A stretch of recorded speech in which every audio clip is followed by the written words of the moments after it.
जिसके 2 बच्चे, एक 4 साल एक 5 साल की मरी होंगी, कैसा होगा मौसी का वो दिन, वो समय आप सोच सकते हैं। दुनिया में इससे बड़ा कुछ दुख नहीं होता जब इंसान की औलाद जाती है। लेकिन मौसी, तीसरी बेटी जो आपकी गई इस दुनिया से, वो कैसे गई और वो कितने साल की थी? वो 18 साल की थी। घास काटने गई, गरीब घर के थे, बहुत गरीब। खाने पीने के लिए होता था? खाने पीने के लिए। तो दोस्तों नमस्कार, शांति मिस चैनल में आप सबका स्वागत है।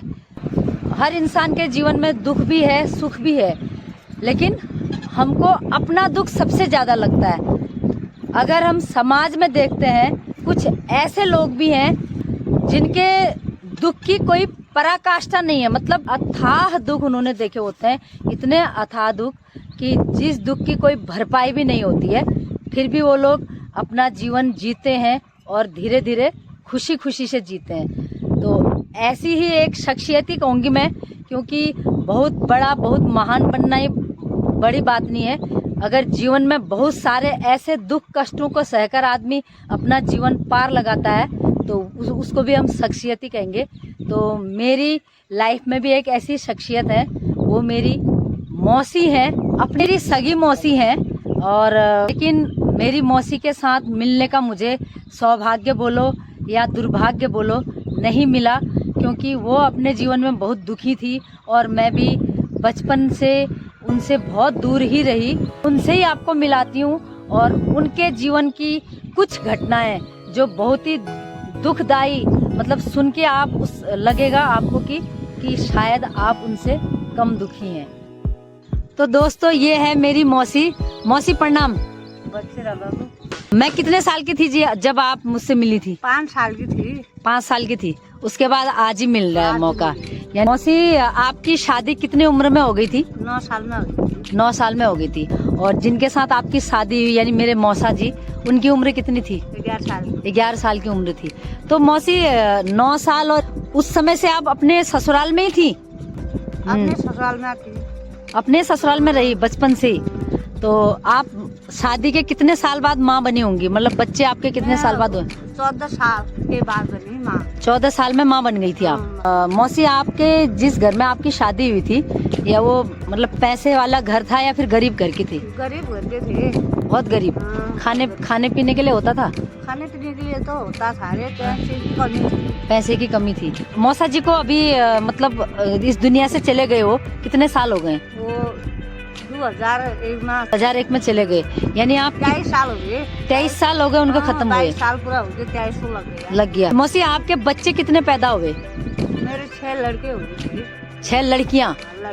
6 लड़कियाँ पैदा हुई आपकी? अच्छा, तो 6 लड़कियों में से अभी जब जो जिंदा है वो कितनी है? 3 है। और 3 मर गई। 3 लड़कियां कैसे मरी मौसी? इस दुनिया से चली गई हैं। वो कितनी उम्र की थी?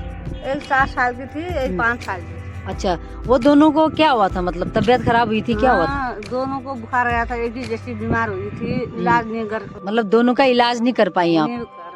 दोस्तों मतलब गरीबी हुई, न मौसा जी 1 रुपया देने वाले हुए। आप समझ सकते हैं कि जिसके 2 बच्चे, एक 4 साल एक 5 साल की मरी होंगी, कैसा होगा मौसी का वो दिन, वो समय आप सोच सकते हैं। दुनिया में इससे बड़ा कुछ दुख नहीं होता जब इंसान की औलाद जाती है। बाकी सारे दुख तो आदमी झेल सकता है, लेकिन तो पहले 2 तो चली गई क्योंकि उनका इलाज नहीं कर पाई। मौसा जी केयर करने वाले हुए नहीं, उनको कोई मतलब था नहीं। मौसी कहती है कि मुझसे जितना हो पाया मैंने किया, लेकिन वो ज्यादा ही गंभीर बीमारी थी उनको, तो वो नहीं कर पाई। लेकिन मौसी, तीसरी बेटी जो आपकी गई इस दुनिया से, वो कैसे गई और वो कितने साल की थी? वो 18 साल की थी। घास काटने गई थी, नदी में बह गई। अच्छा, कैसे बही मौसी? मतलब थी या फिर अकेली नहीं थी? बहु लोग थे, अगल बगल गांव की, वहाँ गांव के। अच्छा, थे। बह गई, घास काटने गई। 18 साल की लड़की बह गई।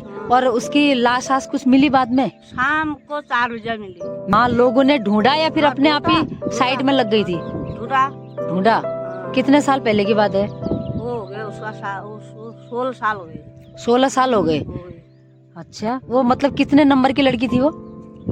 सबसे बड़ी वाली थी। सबसे बड़ी वही थी। वही थी। और उस समय वो 18 साल की थी। तो मौसी, आपको उस समय तो आपने बहुत ही आपको दुख हुआ होगा ना? कैसे आपने? सही बात। तो काम बीमार सासियों को रही। अच्छा दोस्तों, मेरी मौसी कह रही है अपनी भाषा में कि मैं अभी भी, मुझे जब उसकी याद आती है तो सांस रुकने लगती है, धड़कनें थम जाती हैं। आप समझ सकते हैं एक 18 साल की लड़की कैसे मेरी मौसी ने वो दिन गुजारे होंगे। और 2 बेटियां इलाज न पाने की वजह से इस दुनिया से चली गई।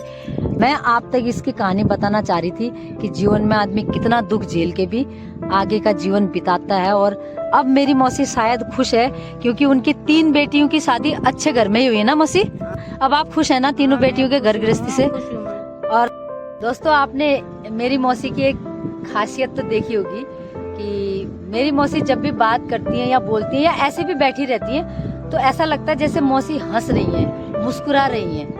उनके चेहरे पर हल्की सी एक मुस्कुराहट सब समय रहती है।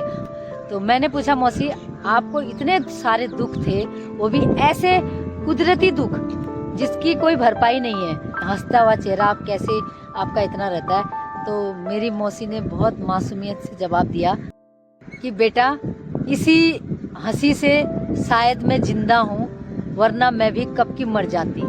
यानी जो 2-3 बेटियां और हैं मेरी, उनको भी मैं नहीं पाल पोस, क्योंकि मेरे दुखों की कोई भरपाई नहीं थी। तो समझ सकते हैं दोस्तों कितनी बड़ी बात है ये। तो कहने का मतलब है कि जीना तो पड़ता ही है और अपना दुख हमेशा बड़ा नहीं समझना चाहिए। और मैं ये नहीं कहूँगी कि मेरी मौसी ही दुखी है, इससे भी ज्यादा दुखी इंसान बहुत होंगे समाज में। मैंने छोटा सा मैसेज आप तक पहुँचाने के लिए दिया है कि समाज के कुछ ऐसे लोगों से ये सीख ले सकते हैं, हमेशा अपना दुख बड़ा मत समझें। तो यही मेरे वीडियो का उद्देश्य था और मेरा वीडियो देखने के लिए बहुत बहुत धन्यवाद। नमस्कार।